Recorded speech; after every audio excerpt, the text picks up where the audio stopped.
Si vous êtes une femme et que vous avez déjà cherché à savoir comment avoir plus confiance en vous, vous avez peut-être l'impression de tourner en rond.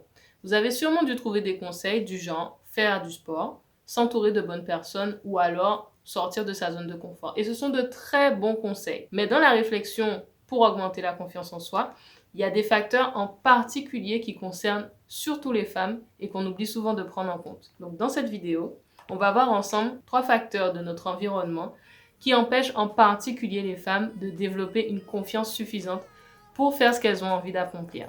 À tout de suite.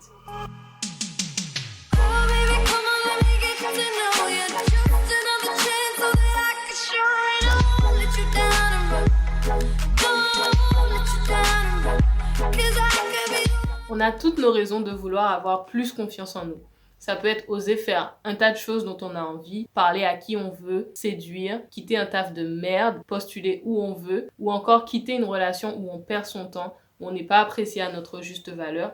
Je suis forte, je suis puissante, je suis belle. Ou même juste débarquer au travail avec un big afro et envoyer sur les roses ceux qui disent que vous avez mis les doigts dans la prise. Le rêve, ce serait que ça soit inné et qu'on n'ait même pas à réfléchir à tout ça, ni à travailler dessus. Seulement voilà. Un récent rapport de LinkedIn a fait l'effet d'une petite bombe dans la presse. Il met en évidence les inégalités hommes-femmes dans la recherche d'emploi et il dit la chose suivante. Avant de postuler à une offre d'emploi, un homme va attendre de remplir 60% des critères demandés pour le candidat idéal, alors qu'une femme va attendre d'être à 100% des critères.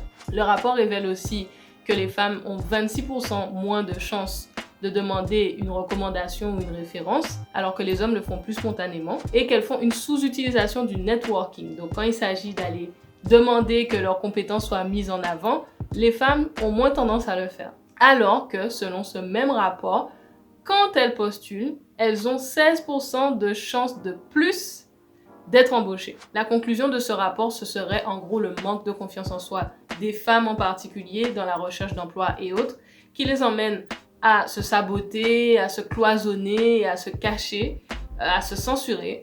Et tout ça a déjà été démontré maintes et maintes fois par plusieurs études. Et les solutions quotidiennes qui sont proposées sont tout à fait honorables, mais on a quand même tendance à oublier 3 facteurs très importants qui concernent en particulier les femmes, que si on ne travaille pas là-dessus, on va jamais y arriver.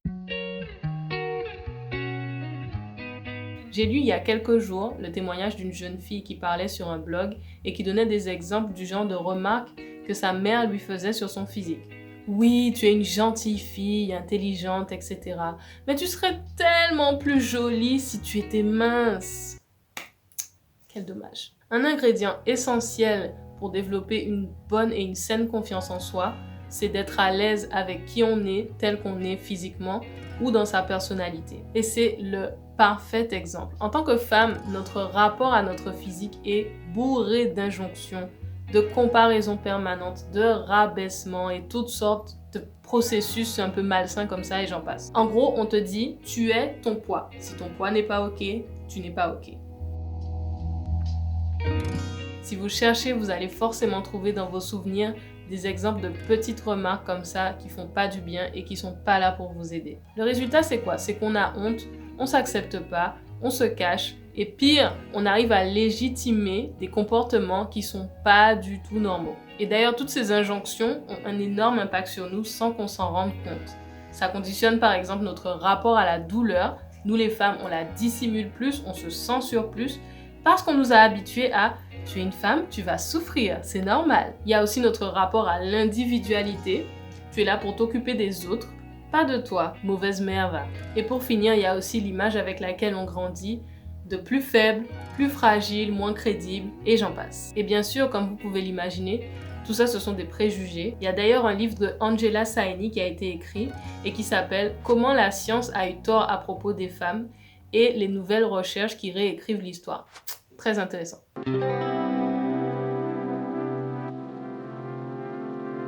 Le deuxième ingrédient pour développer sa confiance en soi, c'est le sentiment d'être au contrôle de sa vie. C'est pouvoir se fier à ses intuitions, de se fier à ses talents, d'avoir confiance en ses compétences et de pouvoir faire ses propres choix pour sa vie. Seulement voilà, dans la culture, on a une idée très précise de ce à quoi ressemble une vie de femme réussie. Ça, c'est une autre injonction. Je pense que vous la connaissez très bien. On va pas rentrer dans les détails. En gros, on attend de nous de suivre un chemin tout tracé, d'éviter de sortir du droit chemin et d'éviter aussi de questionner les choses. Depuis toujours, les femmes sont plus encouragées à suivre les règles et on attend d'elles qu'elles fassent ce qu'il faut. D'ailleurs, à l'école, elles sont récompensées pour ça. Et ça fait partie des raisons pour lesquelles elles sont meilleures en classe. D'ailleurs, l'école, c'est bien, mais il y a quand même des choses à questionner. Et donc, à partir de là, on utilise toutes sortes d'outils pour nous faire comprendre qu'il ne faut pas aller trop loin non plus. Par exemple, un homme qui est motivé, qui est ambitieux, qui en veut, c'est un homme ambitieux.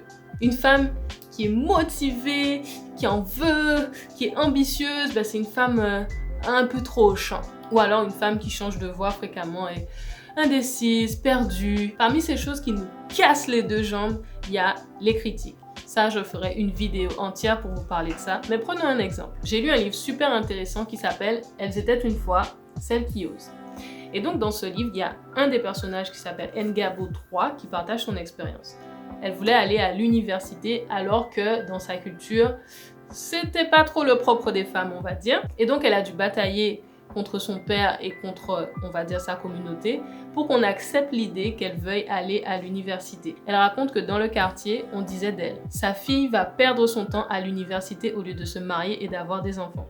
Elle va devenir le mot qui commence par P. Le livre est bourré d'exemples de ce genre et c'est pas du tout un cas isolé. On sait très bien que quand on sort des clous et encore plus en tant que femme, on se fait critiquer et ça aide pas du tout à avoir confiance en soi et à avoir envie d'oser des choses. Il y a aussi la peur de l'échec qui nous est inculquée très tôt par des phrases du genre « tu vas regretter ». Phrase que j'ai pas mal entendue quand mon comportement sortait un peu de ce qu'on attendait de moi. Réveille-toi! Non, c'est de ma faute. Je lui ai laissé croire qu'elle pouvait faire autre chose que chômeuse mère au foyer qui vend des balais en plastique à d'autres chômeuses mères au foyer sur une chaîne de merde du câble. C'est de ma faute.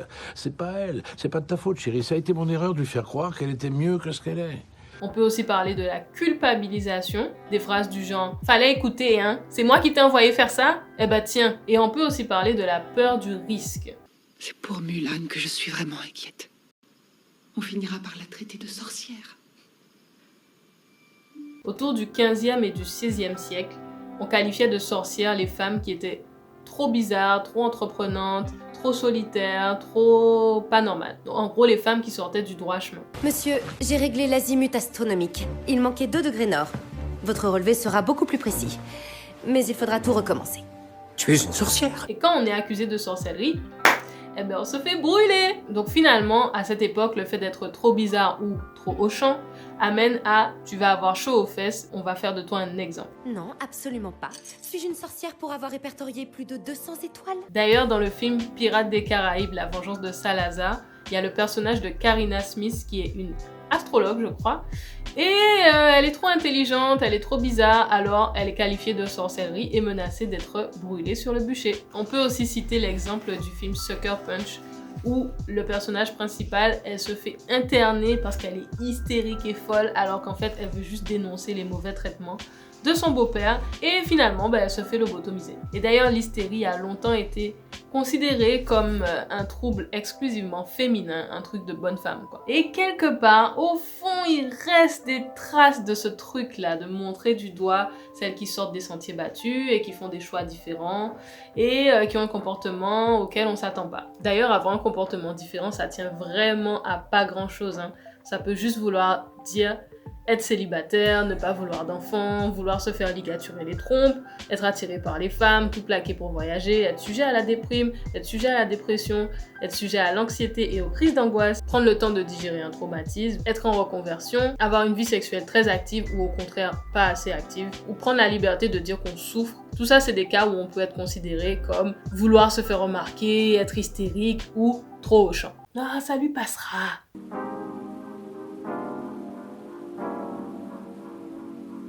Une étude parue dans la Harvard Business Review met en évidence que les femmes ont tendance à avoir plus peur de l'échec. Et vu ce qu'on vient de voir précédemment, ça se comprend. Ça amène à beaucoup plus de crainte quand il s'agit de prendre une décision, à beaucoup plus d'autocensure, à des blocages et à une énorme peur du qu'en dira-t-on. Mais malheureusement, sans échec, on n'essaye rien. Et si on n'essaye rien, pas de confiance en soi. C'est essentiel d'essayer, de tester, de tomber, de se relever, de recommencer. de laisser s'exprimer notre créativité, nos talents, et on n'est pas suffisamment encouragé à ça. Le résultat, c'est qu'on a le sentiment de manquer de modèles féminins et que quand on veut accomplir quelque chose, on a encore l'impression que c'est trop bizarre et qu'on va attendre un peu pour le faire.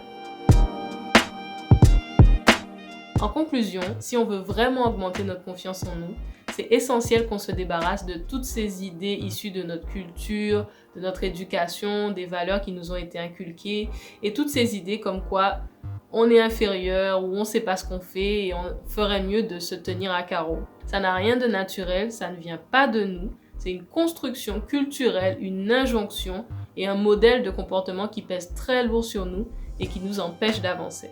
Si vous avez quelque chose qui vous tient à cœur, je vous invite à penser à ce que vous voulez faire, à vous demander qu'est-ce qui me bloque. Est-ce que le discours, les petites voix que j'entends dans ma tête, est-ce que ça vient vraiment de moi? Et si ça vient pas de moi, qui est-ce qui parle dans ma tête? Et qu'est-ce que ça me coûte de rester comme ça et d'écouter ces voix-là pendant encore les 10 prochaines années? Donc voilà, c'était tout. J'espère que cette vidéo vous a plu.